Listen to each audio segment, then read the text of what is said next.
Salut, alors aujourd'hui je vais semer des couverts végétaux. Donc ces couverts là, ce sont les couverts qui m'ont été donnés par l'association de chasse de la commune. Donc dans ce couvert là, on va prendre un sac vide. Alors il y a 50% de sarrasin, 12% de moa, 8% de millet blanc, 15% de tournesol, du tournesol Peredovitch, je sais pas ce que c'est, et 15% de veste commune. Donc ça c'est le couvert qui m'a été donné par la chasse. J'en ai pour faire environ une dizaine d'hectares, et le reste c'est un autre couvert, on en parlera tout à l'heure. Là en fait je suis simplement en train de mettre dans les sacs parce que je sais pas pourquoi les sacs sont énormes et il n'y a rien dedans. Donc en fait tu vois là j'ai mis l'équivalent de 2 sacs dans un seul et il est plein que jusque là.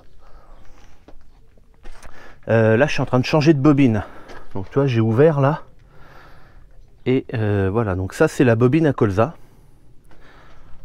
ils appellent ça semence fine. Et moi je vais prendre la bobine à couverts végétaux. Voilà, elle est faite comme ça. À savoir que cette bobine là a été fabriquée. Je sais même pas si Amazon le vend, celle-ci là. Elle a été fabriquée avec une autre. Parce que en réalité, il faut que je te fasse voir les bobines à céréales.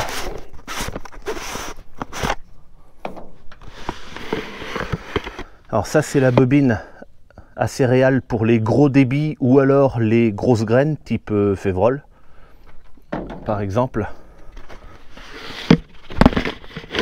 Et ça c'est la bobine à céréales mais pour des débits un petit peu plus faibles. Et tu peux voir que c'est les mêmes cannelures que la bobine à couverts végétaux, sauf qu'en fait pour fabriquer la bobine à couvert là, d'ailleurs tu vois c'est même pas très bien découpé là. Pour fabriquer celle-ci on a pris celle-là, on a gardé que 3 éléments et ensuite on a mis des éléments pleins d'une bobine à colza par exemple qu'on a recoupé pour fabriquer ça. Voilà, et ça va bien pour les trucs genre 40 kg à hectare, tu vois, les trucs comme ça. Donc voilà les 4 bobines que j'ai moi pour mon semoir. Donc pour mettre la bobine, alors faut la mettre dans le bon sens, tu vois, là tu as un carré et là il est plutôt rond. Donc comme il y a un ressort au fond, faut mettre le rond dedans.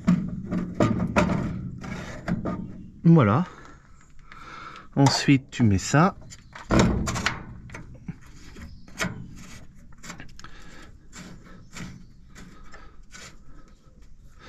Et voilà, et ensuite, ça c'est quelque chose que papa a fabriqué.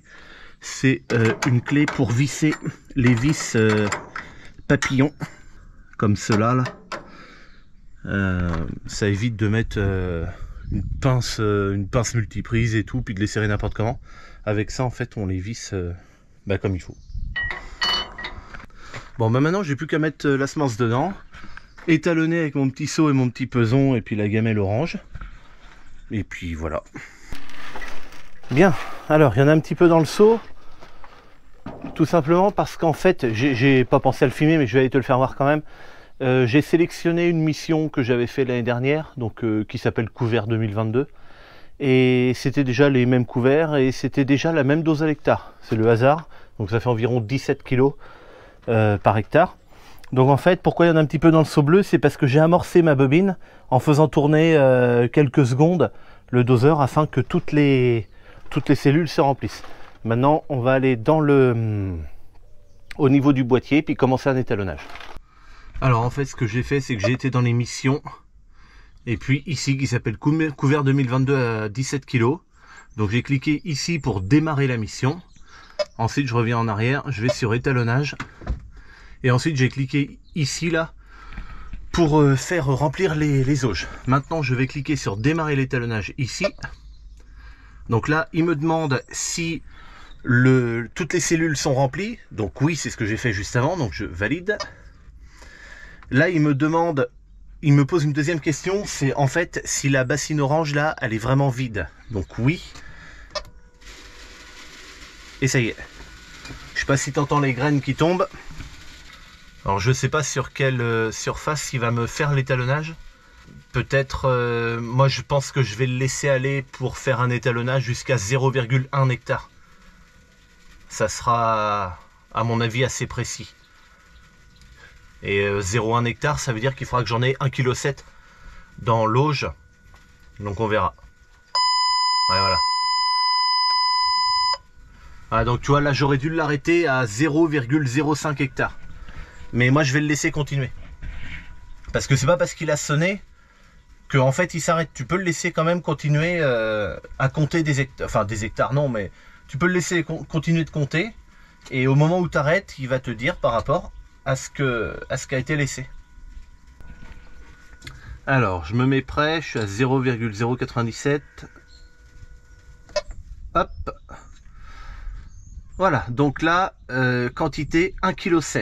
1,709 kg exactement que je devrais trouver. Ça c'est parce que, pourquoi 709? Ben, c'est parce que j'ai peut-être pas arrêté pile poil à 0,1 hectare. C'est peut-être 0,1 et puis 0,0 et puis 5 peut-être, tu vois.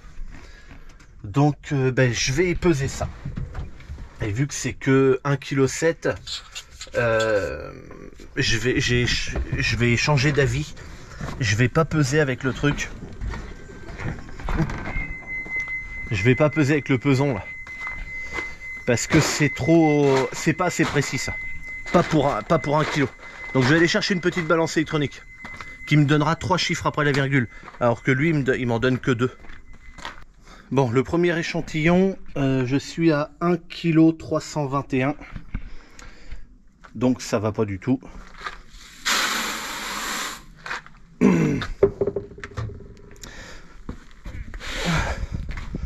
1,320 kg et je dois trouver 1,7 kg. Par contre, j'ai remarqué aussi que ma petite gamelle était pleine, donc il faut que j'en trouve une plus grande pour le prochain coup. Bon,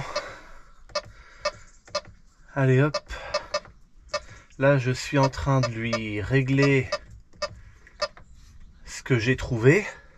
En fait, il compte et à la fin il me dit combien je dois trouver. Et ben moi je lui écris combien j'ai trouvé en réel et il corrige par rapport à ça. Donc là ça y est, c'est fait maintenant. J'ai fait 3 étalonnages. Voilà. Donc maintenant je fais échappe. Et puis voilà. Et puis après ben, c'est simplement menu travail. Et puis voilà, il n'y a plus qu'à semer. L'étalonnage est terminé. Alors je vais éteindre. Parce que pour démarrer le tracteur, j'éteins toujours le boîtier. D'ailleurs, il vient de se rallumer parce que c'est pas normal que ça fasse un bip comme ça. Du coup, vu qu'il s'est rallumé et que c'est pas normal, je vais quand même vérifier vite fait. Ça, ok, c'est bon. Et dans l'étalonnage, 0,34, ok. Donc c'est bon, il avait bien gardé en mémoire. Donc j'ai pas fait de bêtises. Parce que là je l'ai éteint puis il s'est rallumé tout seul, c'était pas normal, mais en fait il avait tout bien enregistré, donc c'est bon. Voilà, ben moi la totalité de la semence est dedans. De toute façon j'aurai pas assez hein, pour faire le champ dans lequel je vais. C'est pour ça que je me suis permis de tout mettre d'un coup. Et je vais semer juste à temps qu'il n'y en ait plus. Et quand il n'y en aura plus, je reviendrai ici. Je mettrai l'autre couvert végétal qui a des plantes différentes dedans. Et puis je réétalonnerai encore et je terminerai mon champ avec. Là pour le coup je ne mettrai pas la totalité de la semence dedans parce que si j'en ai de trop, j'aime autant ne pas entamer des sacs. C'est ce que j'avais fait l'année dernière. L'année dernière il me restait un sac complet. Et donc ben, cette année je vais le mettre, ce sac qui me restait de l'année dernière, je vais le mettre en premier dedans pour être sûr de l'utiliser. Et puis après je mets les autres et je vais en garder 2 que je vais pas ouvrir. Normalement, j'aurai pas assez, je crois, mais je vais au moins en garder 2 que je vais pas entamer. Et puis après, ben, si j'en ai pas assez, ben, j'en mettrai un, je continuerai. Et puis si j'en ai assez, ben, je rentre et puis il m'en reste un. Et puis si j'en ai encore pas assez, ben, je mets le dernier et puis ainsi de suite. Hein, de toute façon. Voilà, mais j'essaye toujours de reprendre les restes de l'année dernière en premier parce que je veux pas que ça me reste 2 ans de suite. Imagine, je me garde mes petits pochons de reste là au cas où que j'en ai pas assez. Et si j'en ai encore de trop, ça va encore rester une année de plus dans le sac. Donc j'ai pas envie. Donc c'est pour ça que je les mets, alors pas forcément le premier sac dedans, mais de toute façon ils vont y aller pour cette tournée là. Donc ben voilà, direction le champ pour aller semer. Ok, je viens d'arriver dans le champ. Alors bon, évidemment j'ai tout rangé hein, derrière. J'ai pensé à fermer la trappe du semoir et tout. Je vais pas semer tout de suite. Je vais d'abord faire le tour de mon champ. Et d'ailleurs, je voulais le faire avec le GPS. Merde, si je passe pas la marche avant, ça va pas aller. Je voulais faire le tour de mon champ avec le GPS, mais je crois que j'ai pas besoin. Parce que tu vois les deux lignes vertes là. Attends, je m'arrête. Voilà, au bout de mon doigt là. C'est mon passage de traitement quand c'était en blé quoi. Et en fait, je voulais faire le tour, comme dans la vidéo où je sème le colza, pour me faire une trace pour savoir à quel moment je dois relever le semoir. Mais en fait, je crois bien que je vais pas avoir besoin de le faire avec le GPS. J'ai qu'à suivre. Bon alors attends, je vais laisser tranquille le GPS. Et là en fait, je vais juste faire le tour du champ.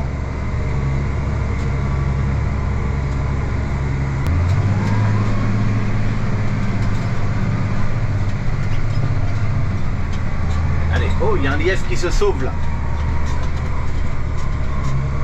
Il était au niveau du poteau électrique. Ouais, si. C'est bon, je vois dans mon rétro, on voit bien les traces des pneus du semoir. Donc voilà. C'est parce qu'en fait, tu vois, le champ, il est en équesson. Donc là, ça commence pas droit. Et ça se termine pas droit à l'autre bout non plus. Mais bon, j'ai pas besoin du GPS, donc ça me convient bien finalement. C'est pas la peine de faire avec. Je vois très bien comme ça. Voilà, parce que là c'est des couverts végétaux. Je vais pas jalonner, mais je veux quand même pas. C'est pas la peine de faire du recroisement inutile non plus. Donc je fais la même chose. Je perds un petit peu de temps à faire le tour de ma parcelle. Je perds 10 minutes, ça va aller. Hein. Et puis en plus, c'est les couverts végétaux. Je suis pas spécialement pressé à les semer. Ce qui n'est pas fini aujourd'hui, ça se finira demain. Hein. Et je sais plus ce que je disais. Je sais plus ce que je disais. Oui, puis de toute façon, je vais pas jalonner rien du tout. Non, en fait, je sais plus ce que je disais. C'est dans cette parcelle là que j'avais mes différentes variétés de blé. La parcelle d'à côté là, j'ai pas encore j'ai rien fait depuis la moisson, j'ai pas touché, pas déchaumé, rien du tout. Et c'est là qu'il y aura les pois cette année. Les pois que je vais faire trier, je les ai gardés dans ma petite remorque là. Et donc voilà, il n'y a rien de touché du tout. Tiens d'ailleurs, on va allumer le boîtier du semoir parce que vu que je jalonne pas, il y a une petite subtilité. Ok, donc il faut aller dans machine. Et là en fait on a les... Tu vois, il y a 3 pages de réglage encore là. Et quand on va dans le setup, on peut désactiver la sonde de trémie. Et quand on va dans machine, en fait, il y a la cadence de jalonnage. La cadence de jalonnage, c'est... là, il y a écrit 9, donc tous les 9 passages, les jalonneurs à l'arrière du semoir vont me tracer 2 sillons et ça va arrêter de semer pour me tracer en fait mon passage de traitement. Bon, ben là, il faut que je le change parce que sinon, tous les 9 passages, le semoir va jalonner un passage de traitement. Mais j'ai pas envie, ça sert à rien.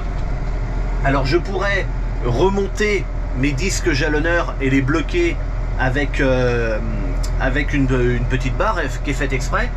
Et ce qui fait que il descendrait pas, il pourrait pas. Alors le vérin lui rentrerait, mais le disque lui descendrait pas.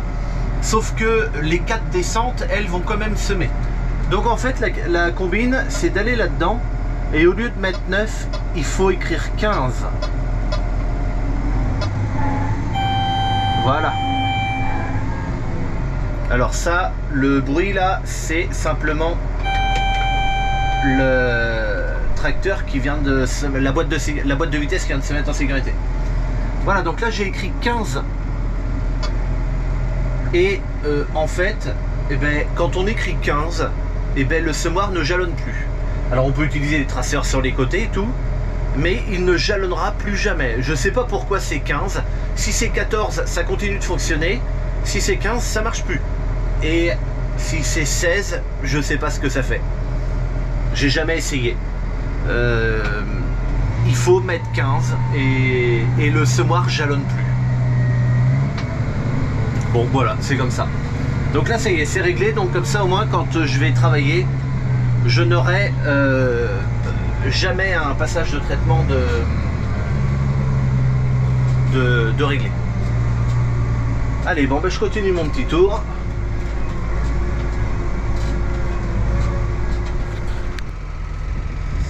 Bon, là je viens de replier les feux rouges du semoir.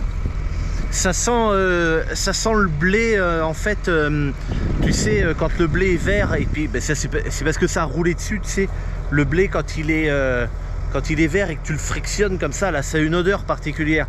Quand il est petit, c'est ça que ça sent là. Alors en fait, tu vois, on peut voir qu'il y a pas mal de vert quand même.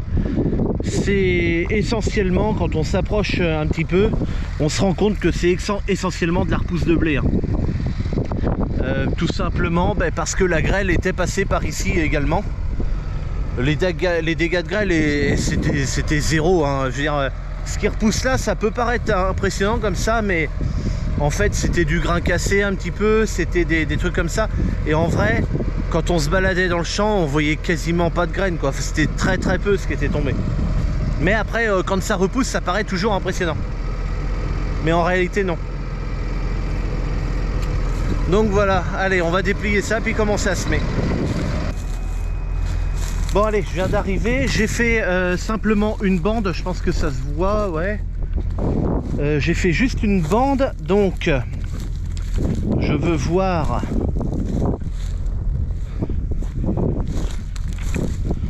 Je veux voir un truc quand même avant. Bon, ok, alors déjà, voilà, des graines. Allez là, une petite graine, voilà, une petite graine blanche à côté. Là, il y en a encore une autre là. Là aussi, c'est encore une graine différente. Ok. Alors en fait je viens les voir ici parce que quand je lève le semoir, il y a tout le temps quelques graines, le temps que les tuyaux se vident, qui tombent un petit peu en surface là. C'est pour ça que ça m'arrange bien. Déjà juste là, je sais que ça a semé, puisque quand le semoir a été levé, ça a machiné. Il y a quand même du frais, hein. Il y a quand même du frais. Il y a de grandes chances que je roule mes couverts, parce que en réalité, si tu veux, ah ouais, arrête ça, c'est vachement frais.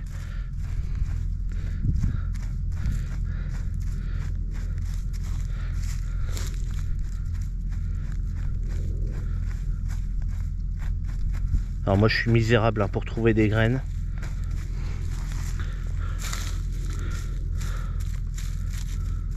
Je sais pas comment vous faites vous.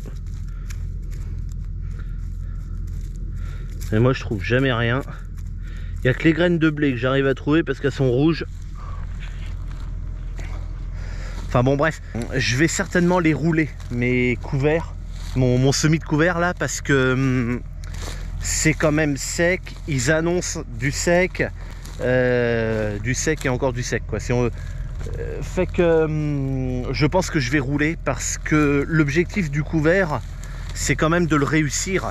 Alors c'est une formalité administrative aussi, hein. On est dans l'obligation de le faire, on a des dates pour le semer. Alors ça, les dates, les 3/4 du temps c'est de la merde, mais c'est comme ça quand même.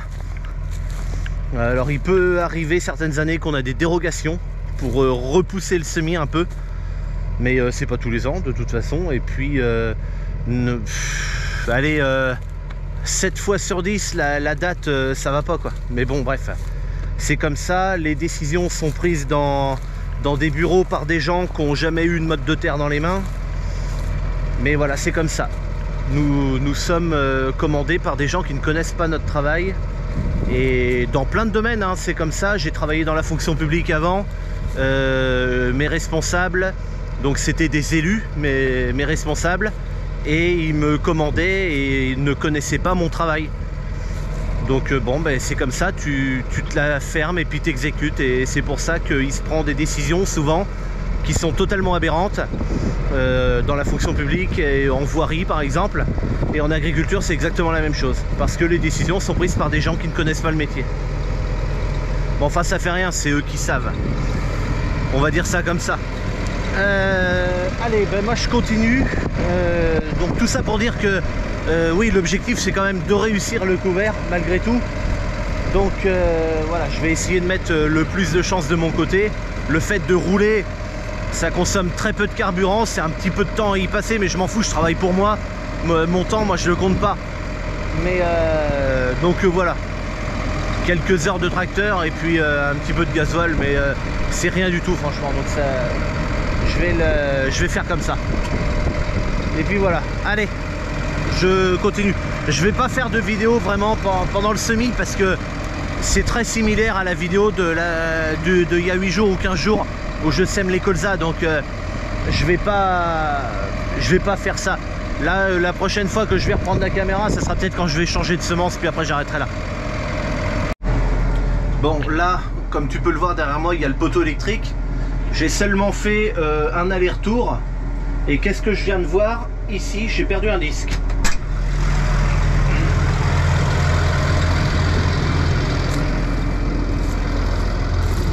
Voilà, donc le roulement est complètement éclaté, on peut le voir à l'intérieur.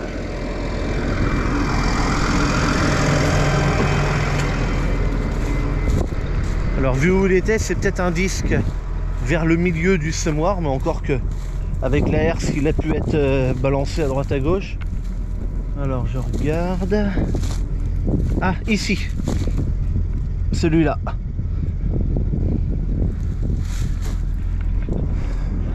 Bon bah c'est pas grave, hein, je vais le... Il suffit de changer le roulement et puis c'est tout. Après ça, ces roulements là c'est du roulement standard, référence 6004 il me semble. C'est du roulement qui coûte 3 € quoi. Donc ça va, j'en ai d'avance de toute façon.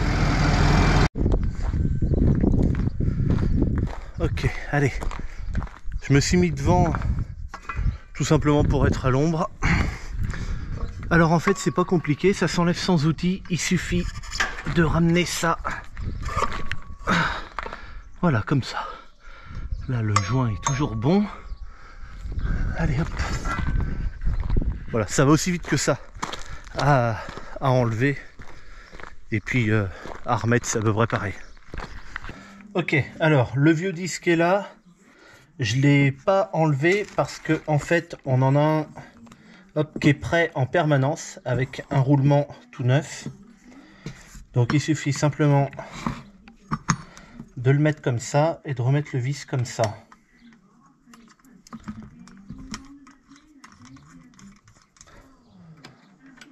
Voilà.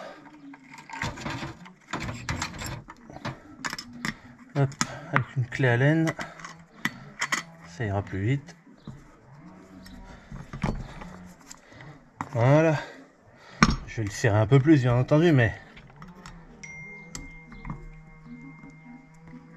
Ah, là. Et voilà. Allez, il n'y a plus qu'à aller le remettre. En fait, on en a tout le temps un d'avance. Ça permet d'aller plus vite quand on travaille. On le change. Donc là, aujourd'hui, je suis tout seul, mais quand papa est là, par exemple, ou alors papa qui sème et puis moi que je suis là, et ben c'est celui qui perd le disque. Un coup de téléphone, on va dans le champ avec celui-là qui est déjà prêt. Cop, on change dans le champ, il y en a pour 10 secondes. Et puis après, l'autre retourne à la maison, le semoir continue de semer. Et puis après, ben, tu as le temps de remplacer le roulement dans le... T'as le temps de remplacer le roulement dans le disque après. Ah ouais. J'entendais depuis tout à l'heure, c'est une une tronçonneuse ou une débroussailleuse ou je sais pas ce que c'est. Mais je sais ce que c'est, je pense que c'est la société SRD. SRD, c'est la société de régie électrique par chez moi. Ouais, c'est ça, arrête-le là-bas. Il est en train de tailler la haie. Bon, tu le vois peut-être pas, mais il est dans le trou là. Le gars, il est en train de tailler la haie. Parce qu'en fait, il va y avoir les onduleurs qui seront posés là-bas. D'ailleurs, on peut les voir. Tu vois, regarde la boîte blanche là. Et ben, ça va être posé à l'extérieur du bâtiment, juste là, derrière là. Et ensuite, il y aura une tranchée et il y aura une autre boîte là-bas là. Parce qu'en fait, le courant qui sera produit par mon bâtiment sera divisé en deux. Il y a une partie du courant qui prendra la ligne à haute tension qui est enterrée et qui partira sur la commune de Lusignan, là où il y a le poste récepteur. Et l'autre partie du courant ira au transformateur électrique aérien qui est juste sur le poteau qui est à côté là.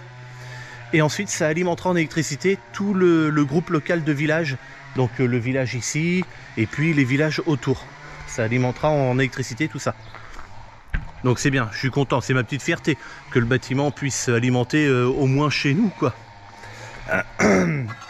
Allez hop, je remets ça. Là je vais peut-être prendre mes deux mains par contre. Ok, bah moi c'est remis. Il m'a pas fallu 10 secondes pour le remettre. Hein, donc je le mets par le grand trou, tu vois qu'il y a un grand trou et un petit trou. Le grand trou je le mets, clac je tire et après j'emmène ma poignée vers l'avant pour la régler là avec les trous qui sont là.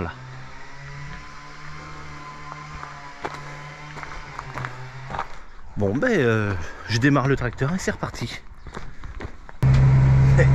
Je viens de recommencer juste à semer là. J'avais oublié de mettre les 4 roues motrices, je m'en étais même pas rendu compte. Le tracteur roulait à 10 à l'heure sans patinage. Comme quoi le semoir, ça n'a pas tant de tir que ça. En tout cas dans des conditions comme ça. Parce que si tu veux, avant, c'était le New Holland qui faisait les semis. Et il s'en sortait très bien. Hein. Donc le New Holland 160 chevaux, tu vois, un semoir de 4 mètres comme ça, et il l'emmenait. Après sur du labour, c'était un peu plus difficile, mais ça marchait quand même.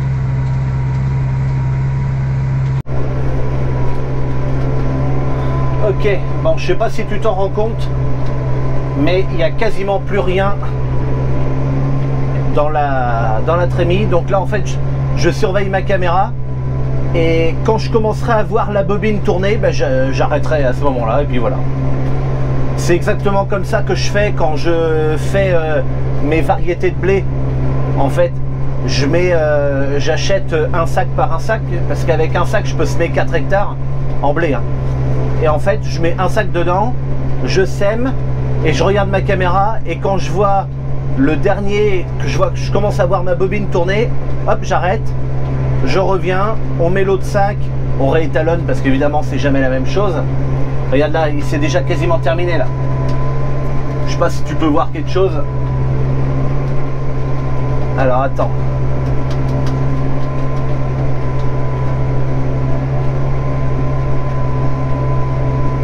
Ok, là je vois le brasseur.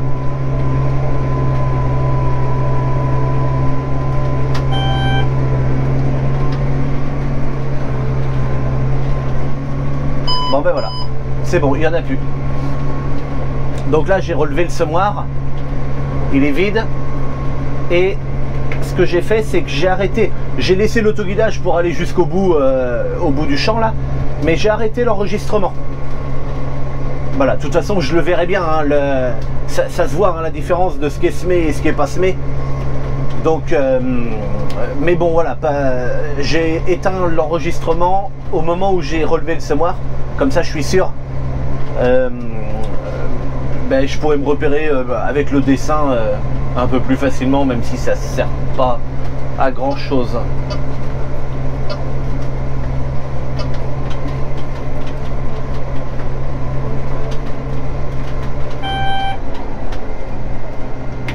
Hop.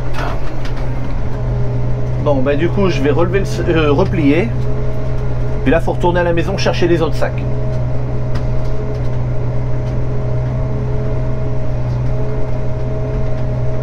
Je Je vais replier en roulant doucement, ça va aller.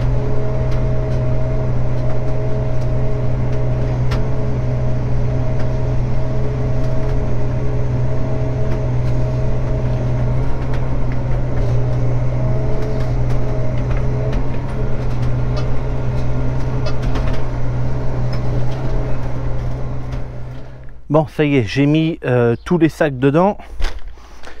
Donc, c'est du chlorofiltre Quattro COC. Donc, c'est Centro-Ouest Céréales hein, qui fait ça, c'est ma coop. Alors, dedans, il y a de l'avoine pour 50%, de la veste pour 32%, du trèfle d'Alexandrie sur 14% et de la facélie pour 4%. Voilà. Et je vais le semer à 17 kg aussi. Alors là, c'est le hasard. En fait, normalement, ça aurait peut-être été un tout petit peu moins. Mais comme il me restait un sac complet de l'année dernière, le même que ça, le même que les autres, du coup, ça me remonte un petit peu, ça me fait semer à 17 kg.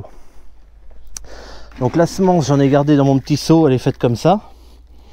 Il y a des petites billes vertes fluo, enfin vert là, pas vert fluo, mais vert. Il y a des petites graines au bout de mon doigt là, qui sont toutes petites, des jaunes. Puis après l'avoine, qui est très reconnaissable. Puis voilà. Allez, bon bah c'est terminé d'étalonner et puis voilà, ça je vais le remettre hop dedans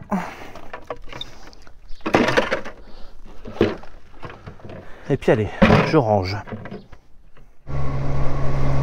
Bon allez, me voilà de retour dans la parcelle. Je suis parti récupérer là où je m'étais arrêté là-bas finalement. Et là en fait il y a le coloriage comme je disais juste avant qui me sert de point de repère, et également j'ai des petits pointillés rouges depuis mon tracteur jusqu'à là où j'avais arrêté. Mais bon, aujourd'hui ça va me servir à rien puisque je vois parfaitement la démarcation entre ce qui est semé et pas semé. Mais parfois on la voit pas très bien et ça peut aider. C'est pour ça que j'ai pris l'habitude, si je relève le semoir en milieu, aussitôt j'arrête l'enregistrement sur le GPS. Ça me donne un endroit à peu près hein, de là où je me suis arrêté, à quelques mètres près, c'est bon. Alors les couverts végétaux, j'avais pas le droit de les mélanger. Parce qu'à la rigueur j'aurais pu tout mélanger puis allez hop, je sème tout. Mais c'est que là j'ai pas le droit parce que avec le couvert de la chasse, en fait si tu veux c'est que j'ai un contrat et je dois dire sur une carte à quel endroit le couvert il est exactement et tout. Donc lui je suis coincé, de toute façon je peux pas le mélanger avec le reste. Mais ça aurait été sympa aussi de le mélanger. Plus il y a d'espèces dans le couvert, mieux ça vaut. Et donc le couvert végétal, il sert à ce que la terre ne soit pas nue pendant l'hiver, parce que là il va y avoir une culture de printemps dans cette parcelle là plus une autre, il y en a deux hein, où il va y avoir des couverts végétaux, et donc ça sert à ce que la terre ne soit pas nue pendant l'hiver. Voilà. Et évidemment j'essaye de choisir des espèces dans mon couvert qui sont cohérentes avec mon assolement. Par exemple, tu vois, avant j'utilisais de la moutarde avec du trèfle comme couvert, et j'ai arrêté de faire ça parce que dans ma rotation j'ai du colza, et en fait ça faisait revenir beaucoup trop souvent cette famille de culture. Là dans le couvert de la chasse il y a du tournesol, alors que je fais du tournesol, mais éventuellement c'est pas très grave parce que le tournesol revient moins souvent que le colza de toute façon dans l'assolement. Et puis surtout c'est que les parcelles qui sont semées en couvert seront de toute manière labourées, donc les graines alors normalement il n'y aura pas de graines de tournesol, mais si jamais il y en avait, elles seraient de toute façon enfouies bien trop profond. Normalement il n'y en aura pas parce que le tournesol il sera détruit avant qu'il ait pu faire ses graines, pour deux raisons. La première c'est par le froid de l'hiver, parce que je vais détruire mon couvert après le 15 janvier, j'ai pas le droit de le détruire avant. Celui que je vais semer là maintenant, j'aurai le droit à partir du mois de novembre, à condition qu'il reste je crois que c'est obligation de rester 2 mois en terre, mais j'ai quand même pas le droit de détruire avant le 15 novembre, je crois, un truc comme ça. Enfin, je me rappelle plus exactement les dates, mais à la rigueur, je m'en fous parce que moi, je vais détruire tout après le 15 janvier. Je vais pas en faire détruire la moitié et puis le reste, ça aurait aucun sens. Donc, je vais détruire tout après le 15 janvier. Mais les tournesols auront chopé le froid à ce moment-là, ils seront plus viables. Et puis voilà. Le froid, c'est une culture qui aime pas du tout le froid.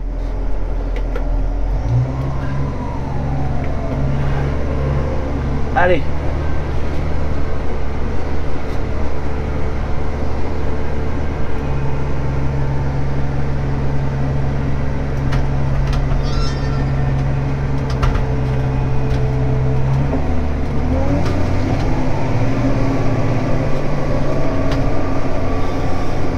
Bon, bah écoute, c'est en train de semer. Et puis voilà. Allez, nouvelle espèce. Ah merde, j'avais encore oublié. Tu vois, là j'ai été là, j'ai fait demi-tour là-bas et je suis revenu comme ça là. Et j'ai encore oublié de mettre les 4 roues motrices. Enfin là je les ai remis maintenant, mais j'ai fait toute la longueur sans les mettre. Comme quoi ça marche bien quand même. Allez hop. Terminé. Maintenant je prends le tracteur. Le New Holland avec le rouleau. Et allez. Bon allez, je viens d'arriver. Je vais ouvrir les crochets. Hop. Et déplier le rouleau.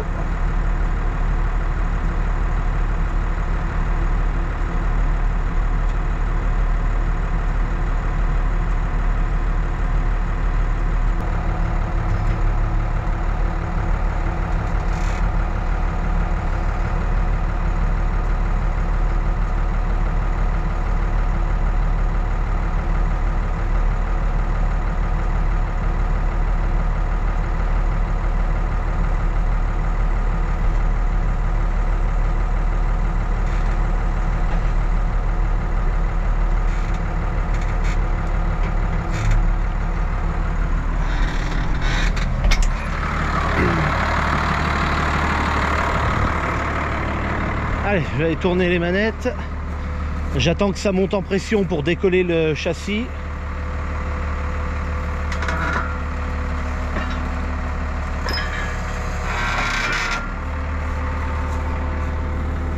Et voilà.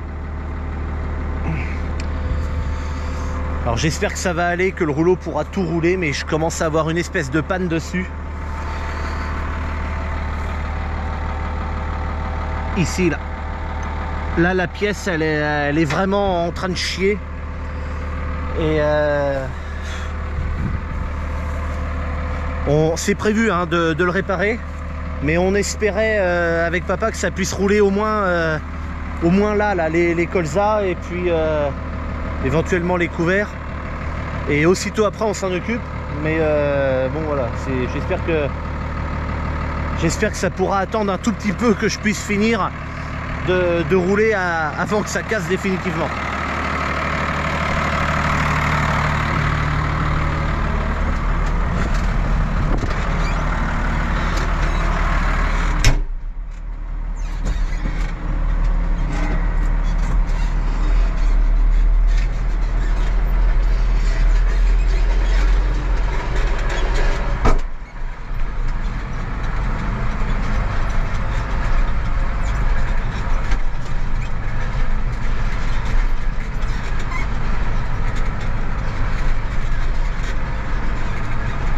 On va y aller doucement là pour le long de la bordure.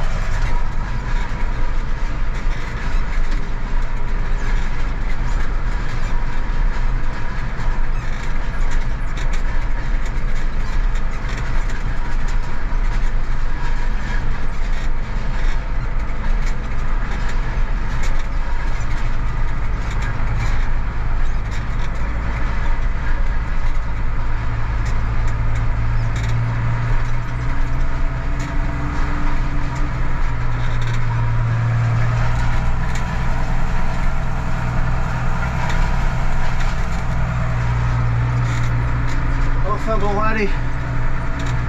Eh bien écoute, moi je te dis à bientôt pour une prochaine. Allez, salut.